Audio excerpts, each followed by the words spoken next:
Well, I've got my paper because this is not my thing. I'd be much happier up here with a mop or a broom. So anyways, good morning.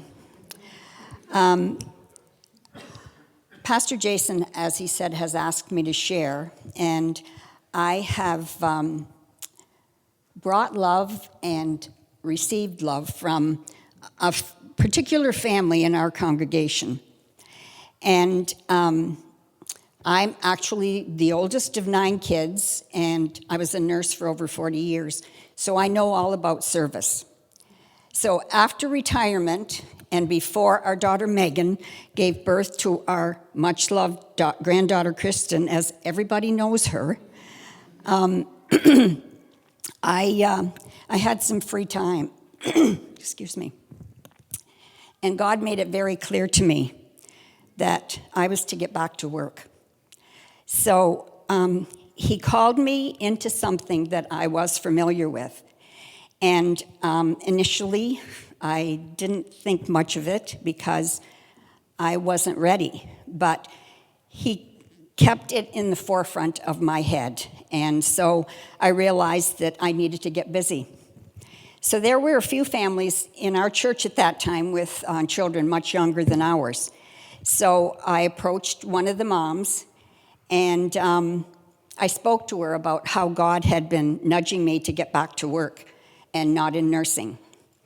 The mom and dad had a busy life, working a farm, homeschooling 4 children, and other work. She humbly accepted my offer, and I went to work, doing some things that would free them up to get other work done.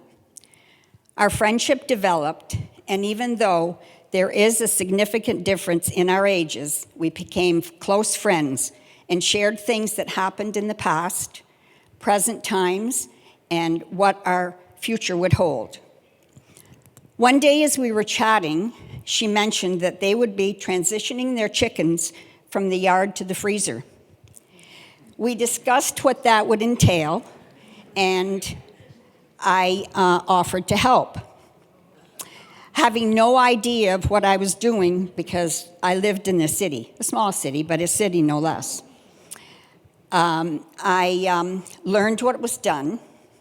We wore boots. It got very messy, and I don't know if you've heard it or not, but it's very true that chickens do run around without their heads. The spinal cord is still attached, and for a brief time they do. So with the help of other people that was in our congregation at the time, including my husband, we spent a few days, and I learned a lot about chickens and how they made it to the store. Now their children have grown.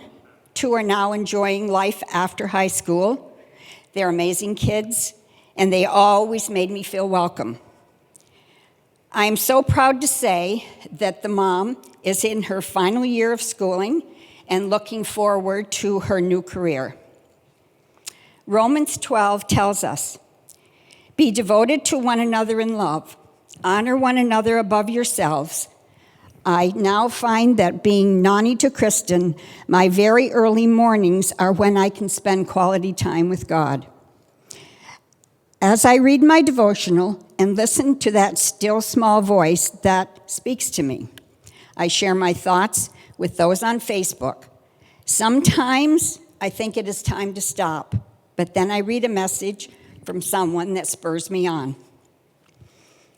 There's a story in the Gospel of Luke that is one of my favorites.